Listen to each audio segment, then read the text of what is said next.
Good evening, everyone, and welcome to the Piper Report.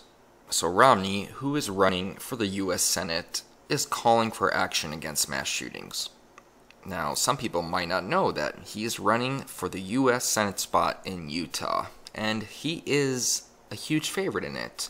And one of the fundamental reasons why he is a favorite is because he is Mormon, and the Utah population is about 60 to 65% Mormon, so he will have a lot of backing to that regard.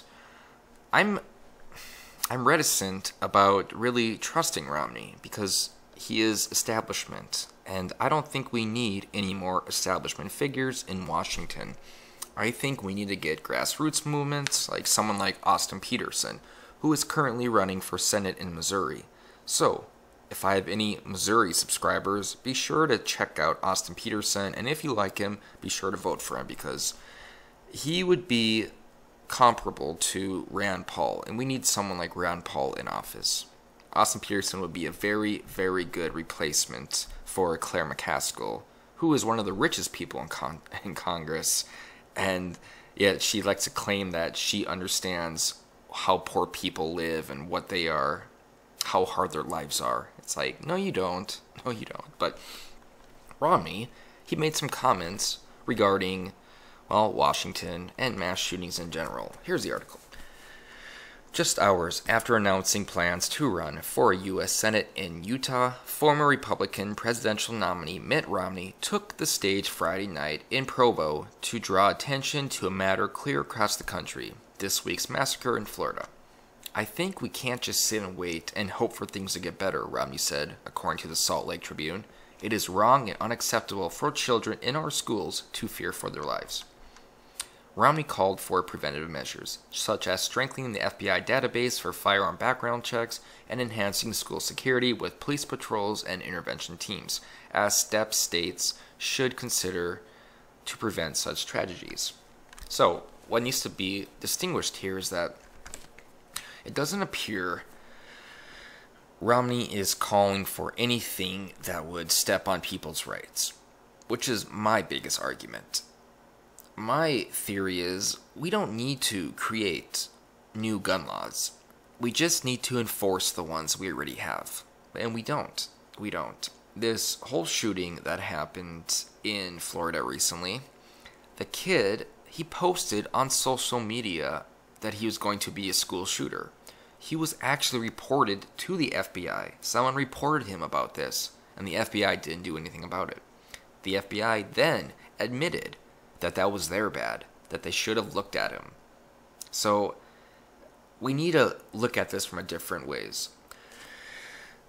The fact is that guns don't kill people.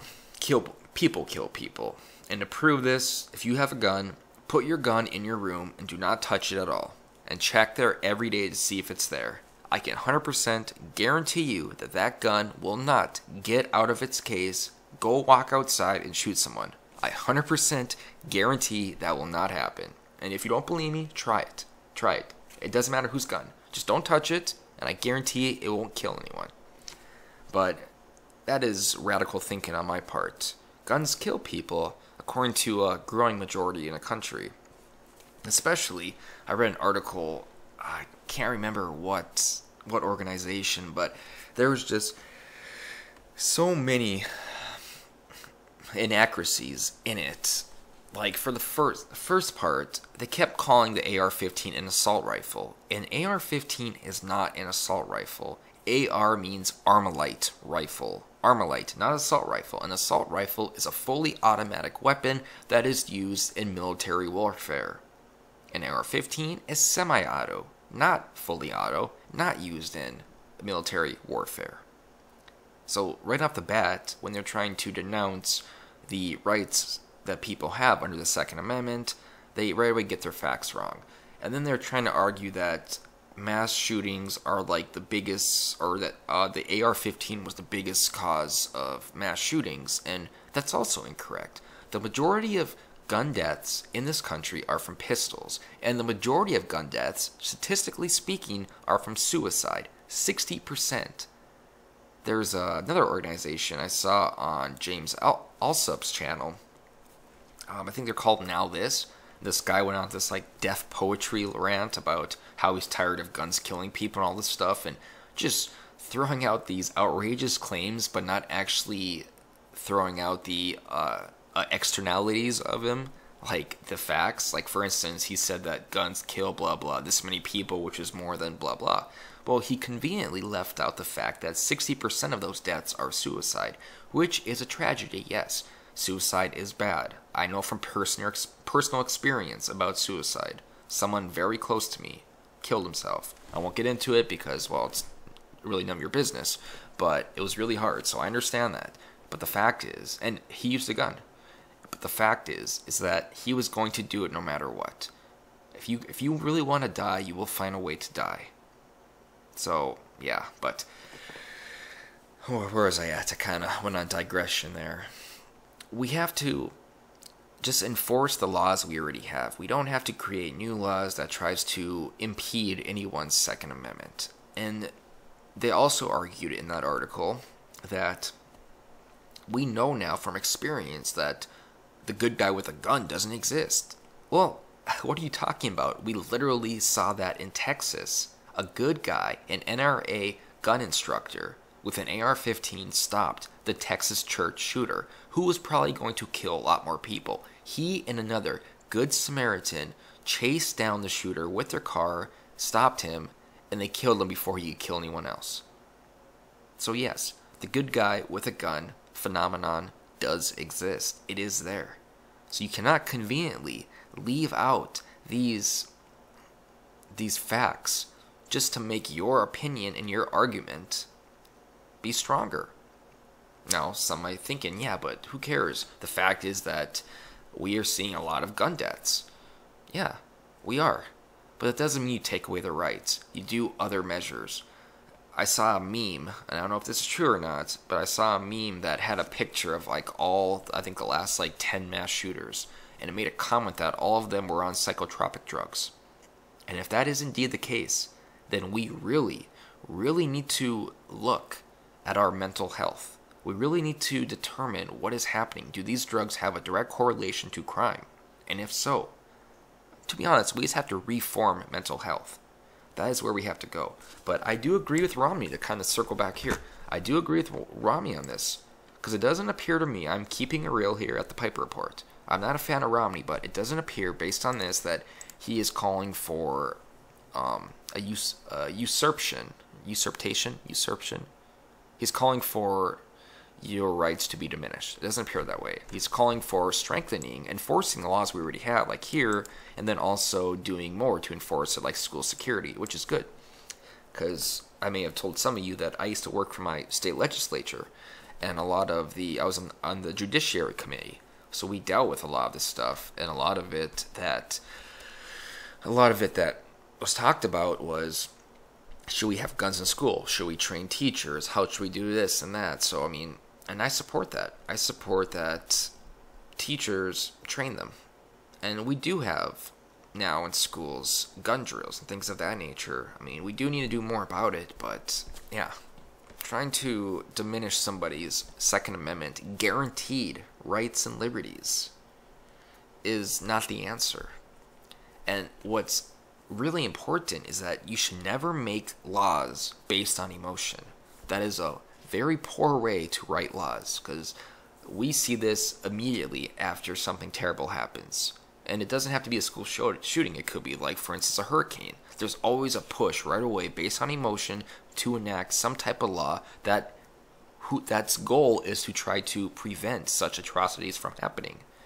And when you try to make legislation based on emotion, it never ends well. So we really have to step back, look at this objectively, and then try to determine what to do there. But we should not try to infringe on people's rights because, well, we can't. It's in the Constitution. That is your protected rights and liberties. So, back to Romney. After losing the 2012 presidential race, the former Massachusetts governor moved to Utah, where he has deep roots from his time at Brigham University and his role in repairing the image of the scandal-plagued 2002 Winter Olympics in Salt Lake City. Romney briefly outlined his platform for his campaign in a video message posted to Twitter, where he touched on immigration, fiscal responsibility, and took what seemed to be a jab at Trump. I am running for United States Senate to serve the people of Utah and bring Utah's values to Washington. Utah has a lot to teach the politicians in Washington, Romney says. Utah has balanced its budgets. Washington is buried in debt. Utah exports more abroad than it imports. Washington has that backwards. Utah welcomes legal immigrants from around the world. Washington sends immigrants a message of exclusion. Okay. Okay, let's dissect that. First off, Utah has balanced its budgets. And I completely agree with that. I am for fiscal responsibility. I am for a balanced budget. However, the majority of states do balance their budget. And the states that don't balance their budget, their deficits are around 2%. So, yes, I agree with that. We should use that as a transference for Washington. We should balance the budget, definitely. But it's not like Utah is special about it. Washington is buried in debt. I completely agree with that. And that comes back to fiscal responsibility. Utah exports more than abroad than it imports. Washington has that backwards. But right here, Utah welcomes legal immigrants from around the world. Washington sends immigrants a message of exclusion. How? How? I think Romney is falling on the left's immigration argument that if you are against illegal immigration, it is because you are against immigration. And it's kind of funny that he would say that, because the reason why Ann Coulter wanted Romney to be Trump's vice president, and the reason Ann Coulter wanted Romney to win in 2012, was two things. One, his stance on China, and two, his stance on immigration. He was going to crack down on immigration. Ann Coulter said this in 2016 election. She said that Trump appears to be cracking down on immigration almost as much as Romney has, or almost as much as Romney wanted to, and she agrees with that. So it's almost like he's doing a 180 here on his immigration opinion. But yeah, it's not like Trump and those in Washington, or rather Republicans in Washington, from what I see anyways, it's not like they don't want immigrants to come. They just don't want illegal immigrants to come. That is the problem. Illegal immigrants are not immigrants. They're just not. I'm sorry to say it, but they are not. They could be good people, and no one is questioning the humanity of these people. But good people or not, they are breaking the law by coming here illegally. And by extension, they're usurping all of those people that are trying to come here legally. Is it fair for legal citizens who have put the time in, who have studied up to take their tests, to do all this stuff? Is it fair that they have to wait because other people are breaking the law? No, it's not fair. And when you accept that, you can finally have an honest conversation about immigration. Until that fact, not theory, until that fact is finally deduced by everyone, we're never going to have an honest conversation about immigration. It just won't happen. So that's a good place to start for everyone. Illegal immigration or illegal immigrants are not actual immigrants. And I'm done.